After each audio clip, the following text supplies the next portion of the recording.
बिस्मिल्लाहिर्रहमानिर्रहीम। अस्सलाम वालेकुम दोस्तों, क्या हाल है आप लोगों की। आज बड़ी ही खबरें निकल कर सामने आ रही हैं, कुछ बड़े फैसले हुए हैं इसी हवाले से जो वो इस वाली वीडियो में हम इस हवाले से बात करेंगे जो कि पाकिस्तान सुपर लीग के हवाले से जो है वो फैसले किए गए हैं। क्या फैसले हुए हैं, इसमें बड़ी बड़ी जो है वो अनाउंसमेंट्स हुई हैं इसी हवाले से कि क्या अनाउंसमेंट्स हैं, पीएसएल की ऑक्शन कब होनी है, जो कि सबसे ज़्यादा सवाल सोशल मीडिया पर पूछा जाता है कि कब होनी है पीएसएल ऑक्शन। उसका फैसला आज कर लिया गया है और इसी हवाले से क्या क्या और मजीद जो है इस हवाले से फैसले हैं उसके ऊपर मैं एक पूरी प्रॉपरली डिटेल्ड वीडियो जो वो आपके साथ शेयर करने अभी जा रहा हूँ कि इसके अंदर क्या क्या फैसले हुए। आज इजलास हुआ था जिसमें पाकिस्तान टीम के प्लेयर्स थे, इसमें चेयरमैन पीसीबी मोहसिन नकवी भी थे, इसमें पीएसएल की जो मैनेजमेंट है वो भी इसमें शामिल थी और सब ने एक वर्कशॉप थी जिसके अंदर सबको जो है वो ब्रीफ किया गया है पीएसएल ऑक्शन, प्लेयर्स ऑक्शन के हवाले से क्या क्या फैसले हुए इसी हवाले से बात करते हैं। सबसे जो इंपॉर्टेंट क्वेश्चन होता है, सबसे इंपॉर्टेंट जो हमारे फैंस का सवाल होता है वो ये होता है कि पीएसएल ऑक्शन कब होनी है और उसकी डेट जो अब सामने आ गई है 11 फरवरी जो है उसको अनाउंस कर दिया गया है as a PSL auction, players auction की डेट के लिए। अभी वेन्यू डिसाइडेड नहीं है लेकिन डेट जो है वो अनाउंस कर दी गई है, 11 फरवरी जो है उसको करवाई जाएगी प्लेयर्स ऑक्शन। उसके बाद आगे क्या फैसले हो उसके ऊपर भी बात करते हैं कि जो भी ये ऑक्शन होनी है ये डॉलर्स में नहीं होगी, ये एक सबसे माइंड से निकाल दें, ये पाकिस्तानी रुपए जो हैं उनके अंदर होगी, पाकिस्तानी रुपयों के अंदर बोली लगेगी, जो भी कहेगा तो पाकिस्तानी रुपए के अंदर जो वो उसको किया जाएगा। उसके बाद ये एक बड़ा फैसला किया गया और उसके बाद जो कैटेगरीज हैं उसकी बेस प्राइस वगैरह जो वो उसको अनाउंस किया गया है, टोटल बेस प्राइस जो है वो क्या है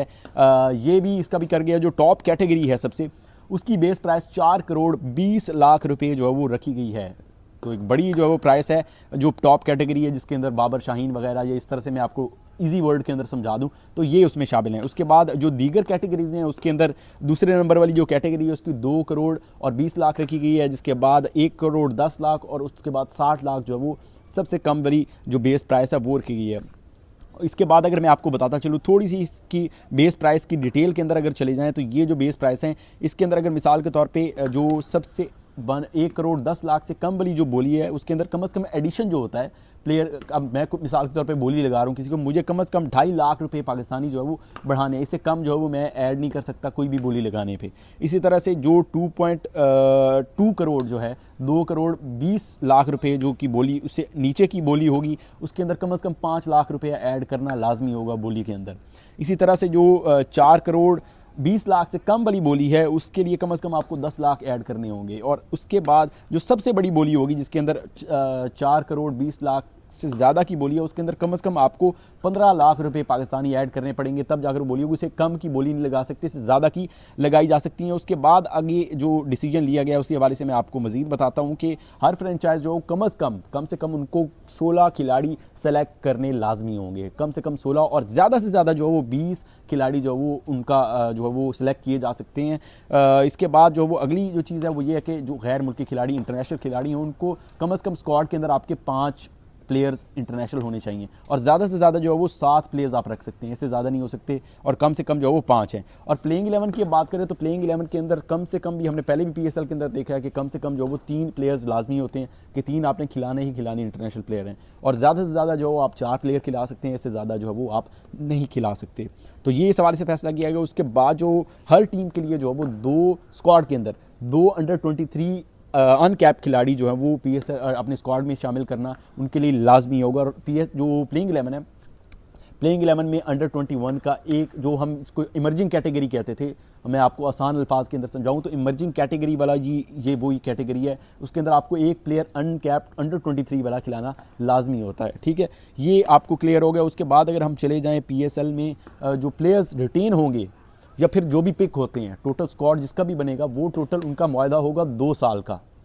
2 साल तक वो जो प्लेयर हैं उनका मुआहदा रहेगा 11 पीएसएल 11 और पीएसएल 12 के लिए। कुछ प्लेयर रिलीज होते हैं या कुछ होता है उनकी ऑक्शन, मिनी ऑक्शन पीएसएल 12 में होगी, लेकिन उसके बाद पीएसएल 12 के बाद एक मेगा ऑक्शन होगी जो कि एक बड़ी ऑक्शन जिसको हम कहते हैं बड़ी ऑक्शन, मेगा ऑक्शन होगी। इसके अंदर ऑक्शन से पहले जो ऑक्शन मेगा ऑक्शन है उससे पहले हर फ्रेंचाइज जो है वो 5 प्लेयर मैक्सिमम रिटेन कर सकेगी। तो ये जो है वो एक फ़ैसला आज बड़ा इंपॉर्टेंट फ़ैसला किया गया इसी हवाले से। और एक और चीज़ अगर मैं आपको बता दूं तो इस पीएसएल 11 के अंदर 12 नहीं पीएसएल 11 जो अभी होना है इसके अंदर हर फ्रेंचाइज जो है वो 5 कह रहा हूँ कि एक जो है वो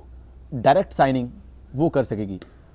मतलब मैं मिसाल के तौर पे एक इंटरनेशनल प्लेयर की बात कर रहा हूँ, मिसाल स्टीवन स्मिथ को कोई टीम लाना चाह रही है, मैक्सवेल को लाना चाह रही है, तो वो डायरेक्टली उसको एक प्लेयर को, हर फ्रेंचाइज एक प्लेयर को साइन कर सकती है। अगर लाहौर मिसाल के तौर पे स्टीवन स्मिथ को, या कोई टीम किसी स्टीवन स्मिथ को करती है, तो दूसरी टीम जो है वो किसी और प्लेयर की तरफ जाएगी इंटरनेशनल, ठीक है। और उसके बाद जो सबसे एक इंपॉर्टेंट चीज़ है, जो कि आप लोग सवाल भी करेंगे, इस हवाले से आप लोग भी जानना चाह रहे होंगे कि हर फ्रेंचाइज का बजट क्या होगा, पर्स क्या होगा। तो वो जो है वो हर टीम का पर्स जो है वो 45 करोड़ रुपया ऑक्शन के लिए रखा गया है। और अगर हम डायरेक्ट साइनिंग जो है वो, डायरेक्ट साइनिंग अलग है, डायरेक्ट साइनिंग के लिए आपको 5.5 करोड़ रुपया अलग से दिया गया है। अगर हम उसको ऐड कर लें तो 50 करोड़ 50 लाख रुपया जो है वो टोटल पर्स जो है वो बन जाता है। इस तरह से पाकिस्तान सुपर लीग दुनिया की जो महंगी तरीन IPL के बाद अगर हम कहें तो महंगी तरीन